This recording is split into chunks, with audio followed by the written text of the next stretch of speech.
ॾखण एशिया जी तारीख़ हिन सवाल जो जवाब नफ़ी में ॾिए थी। हिते नक्शे ते छिकियल नयूं लीकूं अक्सर रुगो जाग्राफ़ी तब्दील नथियूं कनि, पर सुञाणप, ॿोली, सक़ाफ़त, वसीलनि ऐं सियासी नुमाइंदगी जा सवाल बि उथारे छॾीनि थियूं।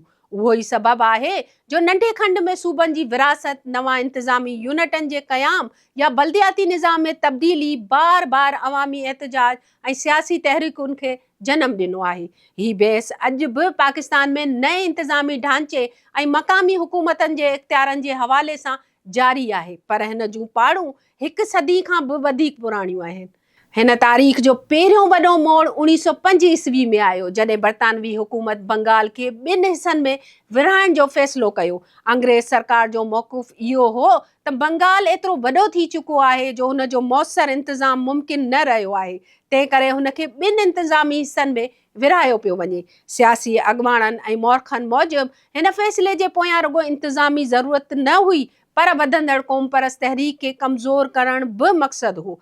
हिन विरासत ख़िलाफ़ शदीद एहतजाज शुरू थियो, परॾेही शयुनि जे बाइकाट जी तहरीक हली ऐं लगातार अवामी दबाव खां पोइ बरतानवी हुकूमत 1911 ईस्वी में इहो फ़ैसिलो वापसि वठी छॾियो। उन ई दौर में सिंध जी सियासत सुञाणप जो सवाल बि उभरी रहियो हो। 1843 ईस्वी में सिंध ते कब्ज़े जे कुझु सालनि खां पोइ बरतानवी हुकूमत उनखे बम्बई प्रेसिडेंसी सां मुंसलिक करे छॾियो। जेतोणीकि उहो हिकु इंतिज़ामी फ़ैसिलो हो, पर सिंध जे केतिरनि ई सियासी अॻवाननि जो ख़्यालु हो त सिंध पंहिंजी ॿोली, सक़ाफ़त, तारीख़ ऐं माशी ज़रूरत जे लिहाज़ खां हिकु अलॻि सुञाणप रखे थो, तंहिं करे हुन जो इंतिज़ाम बि अलॻि हुजणु घुरिजे।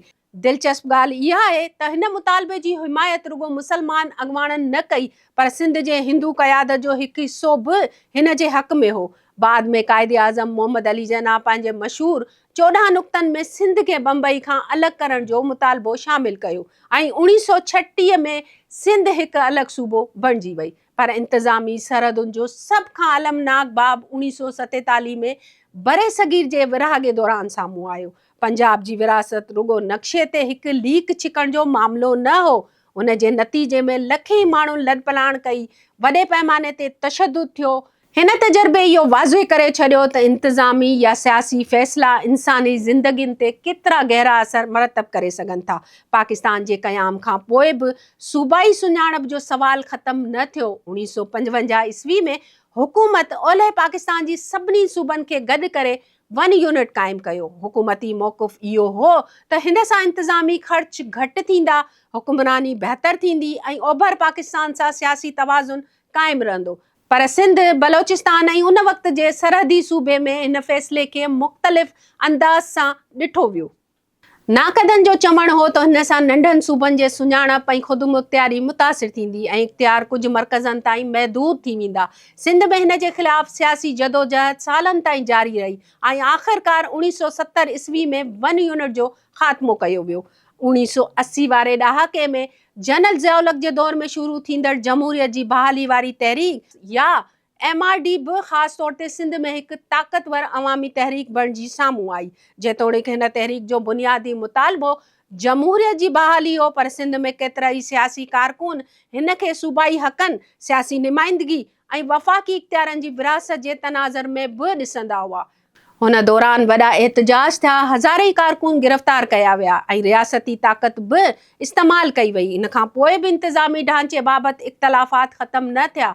गुज़िरियल 2 ॾहाकनि दौरान सिंध में बल्दियाती निज़ाम में केतिरे ई भेरा तब्दीलियूं कयूं वयूं। मुख़्तलिफ़ हुकूमतनि इख़्तियारनि जी विरासत ऐं मक़ामी हुकूमत जे ढांचे में सुधारा मुतारिफ़ कराया, पर हुन फ़ैसिलनि ते सियासी जमातुनि जे विच में सख़्त इख़्तिलाफ़ ॾिसण में आया। कुझु जमात उन्हनि खे इख़्तियारनि जी हेठी सतह ताईं मुंतक़िली करार ॾिनो, जॾहिं त मुख़ालिफ़नि चयो त हिन तब्दीली सां कुझु इलाइक़नि जी सियासी नुमाइंदगी मुतासिर थिए थी। उहो ई सबबु आहे जो सिंध में ॿिटी या जुदागाना बल्दियाती निज़ाम जे ख़िलाफ़ केतिरा ई भेरा एहतजाजी मुज़ाहिरा, रैलियूं ऐं अदालती मुक़दमा पिणु साम्हूं आया आहिनि। जेकॾहिं इन्हनि सभिनी वाक़िअनि खे गॾिजी ॾिठो वञे त हिकु गॾियल पहलू निमाया थिए थो।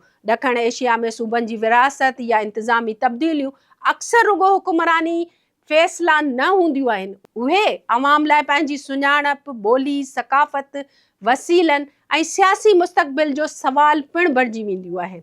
गुज़िरियल हिकु सदी जी तारीख़ इहो ई ॿुधाए थी त नक्शे ते छिकियल हिकु लकीर कॾहिं बि रुॻो लकीर न हूंदी आहे। उन सां गॾु सियासत, सुञाणप, तारीख़ ऐं अवामी मज़हब जी हिकु नई कहाणी पिणु जनमु वठंदी आहे।